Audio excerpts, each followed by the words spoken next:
Hi, delish kitchen lovers. How are you all doing? You're welcome back. We start off by cooking our protein of choice. Feel free to use any protein of choice. So for this, we'll be using beef. So into that beef, I've added onion, ginger and garlic paste, curry, thyme, bay leaves, seasoning cubes, any chicken seasoning of choice. Okay. In that, I'll give this a good stir and allow it to produce its own water and cook on its own. Now, after 10 to 15 minutes, I will come back to this. You'll notice that the water is almost dried up. I'll add in more water, adjust the seasonings, cover it and keep cooking. You know that when you add more water to it, there's every probability that the first seasonings you added might not really cover it this time. So feel free to adjust the seasonings, then cover and allow it to cook till done. Then you now fry if you want to fry. Is that clear? So this stage is very, very important. At this point, we are trying to build the aromatic of this food. In that pot, I have my tomatoes, shumbo, ginger and garlic, bay leaves, thyme, curry, and rosemary. Use it if you have. It's not actually in this one. Use rosemary if you have. Cover this and allow to cook. The tomatoes will definitely produce its own water and it will cook very well. Pardon me, I forgot to add onion, so I'm back to add it up now. Now I will cover this and allow this to cook till done, till it dries up. Now this is our water for our rice. We are going to boil it because we'll be soaking the rice in this. Now this is how beautiful this is looking. This stage is very important because I'm blending everything in this pot, including the bay leaves. Yes, don't add too much of bay leaves so that you don't end up having a very bitter rice. Is that clear? Now, at this point, the water has boiled. So we're going to add our washed rice in here, then turn it off. We are not boiling this rice, we are not parboiling it, we are not cooking the rice. We just need to soak the rice in this hot water. Okay, for about 5 to 10 minutes, then we'll wash very well, then sieve. Put it in our sieve to have the water drained out. Is that clear? Now, this is the next stage of this cooking.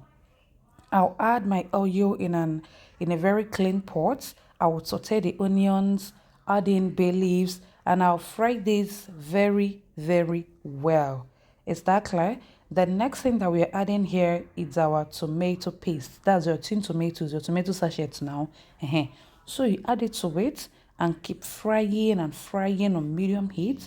Keep frying so you notice that the oil somehow separates from the tomato itself.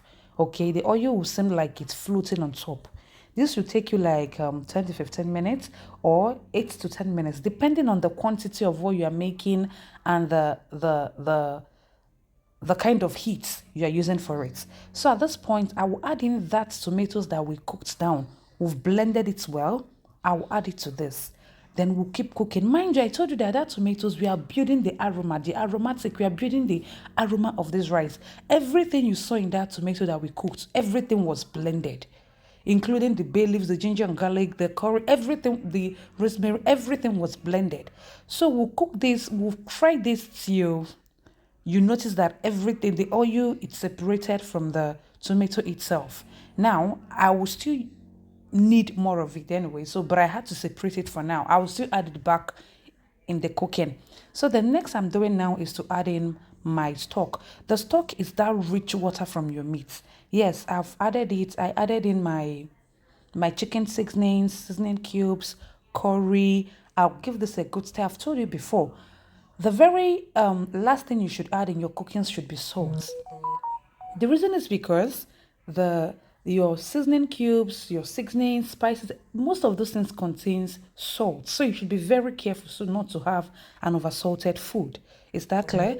So I'll go in and add my washed rice, the rice that we soaked in. Is that clear? At this point, we are cooking on medium heat for at least 3 to 5 minutes. Yes, then after that, I will come back to it and turn it. Some of you are so scared of turning your rice. Please, if you don't turn your rice, I want to ask you, how do you think you would achieve an evenly cooked rice? Rice that's all corners of it are cooked. I don't know for you people. So at this point, you cover with foil, then reduce it to low heat, because when you're making jollof rice, you're not cooking your jollof rice with that big heat, with that big fire. No, your steam cooks your jollof rice. Is that clear? So you cook this till 90% done. You come back to it, add in your onions, cover it again on low heat. Your steam should be making this cooking this time, not fire, not heat at all. Is that clear? Cover it, then cook the remaining 10% that is remaining. That's all, your rice is ready. Now you might be wondering how.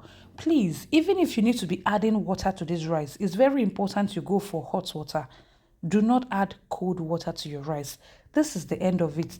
Try this and you get that perfect party taste in your home. Thank you.